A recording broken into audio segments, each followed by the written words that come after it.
हमें परेशान ऐसे करते थे, अगर ज्योति बोर्ड पे कुछ लिखने जाती थी तो सर हमें पीछे से पकड़ लेते थे, आगे अगर हम लिखते थे तो ज्योति को पकड़ लेते थे, और हम अगर ऑफिस में कुछ भी लेने जाए तो पीछे से पकड़ लेते थे, कस के छोड़ते नहीं थे। और बाथरूम में अगर कोई बाथरूम करने जाए तो झाँकते हैं। हमें तो स्कूल में पढ़ते 3 साल हो गए, 3 सालों से ऐसे ही कर रहे हैं। घर पे नहीं बताया आपने इस बात को? घर पे बताया है, मैम को बताया था, मैम ने सर को बताया था। कौन कर रहे थे परेशान आपको? नरेंद्र सर। कब से कर रहे हैं परेशान? ये हमें तो यहाँ पर 3 साल होते हुए पढ़ते हुए हो गया है, 3 सालों से ये कर रहे हैं।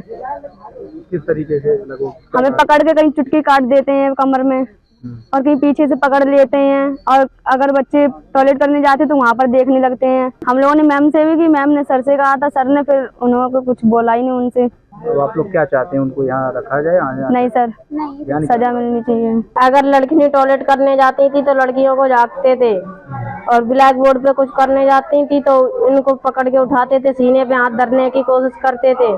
कब से परेशान कर रहे हैं? ये 2 साल हो गई। आज पुलिस को उनको मारने की धमकी दी, इसके लिए ये बाबा खड़े हैं, इनने रोक रखा था, इसके लिए उनको मारा नहीं, फिर पुलिस आई। आपको बता दें, थाना औंछा क्षेत्र के एक पूर्व माध्यमिक विद्यालय में काफी समय से एक शिक्षक बच्चियों के साथ अश्लील हरकतें कर रहा था। आरोप है कि वह बच्चियों को अश्लील वीडियो भी दिखाता था। सोमवार को भी सहायक अध्यापक ने एक छात्रा के साथ अश्लील हरकत की। छात्रा ने इसका विरोध किया और अभिभावक को जानकारी दी। जानकारी होने के बाद अभिभावक विद्यालय पहुंचे, पुलिस भी मौके पर आ गई। तब वहां मौजूद कक्षा 3 की कई छात्राओं ने शिक्षक की हरकतों के बारे में जानकारी दी। यह भी पता चला कि प्रधानाचार्य 3 साल से सहायक अध्यापक की हरकतों को जानते हुए भी पर्दा डालता रहा। पुलिस ने सहायक अध्यापक को हिरासत में ले लिया है और थाने ले आई। पुलिस शिक्षक से पूछताछ कर रही थी। वहीं विद्यालय की साथी सहायिका अध्यापिका ने क्या कहा, आप खुद ही सुनिए। मेरी जानकारी में है, लेकिन मेरे पास यहाँ कोई अधिकार नहीं है। मैं यहाँ प्रधानाध्यापक नहीं हूँ, ना प्रधानाध्यापिका हूँ। तो मेरे पास बच्चियाँ मुझसे अच्छा व्यवहार मानती हैं तो मेरे पास अपनी शिकायतें लेके आती हैं, बच्चे भी लेके आते हैं।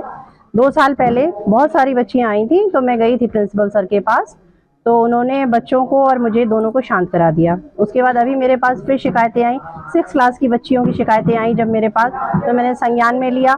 मैंने 7th और 8th क्लास में भी जब जानकारी की तो मुझे पता लगा कि भाई यहाँ पे बहुत खराब घटनाक्रम हो रहा है और कोई कार्यवाही हो जाएगी, तब माता पिता को जानकारी हो, उससे अच्छा पहले जानकारी हो जाए। तो मैंने बच्चों से कहा, बेटा हमारे पास कोई अधिकार नहीं है, आपके पास पूरे अधिकार है, आप अपने माता पिता को जानकारी दीजिए। तो बच्चों ने कहा हम अपने माता पिता को बताएंगे। उन्होंने माता पिता को बताया, गांव वाले जागरूक हैं, सब यहाँ आए और आज ये घटनाक्रम हो रहा है।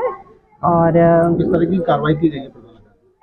पुलिस आई है और प्रधानाध्यापक द्वारा कार्रवाई नहीं है, ये सारी कार्रवाई गांव वालों के द्वारा की गई है, परिजनों ने स्वयं की है।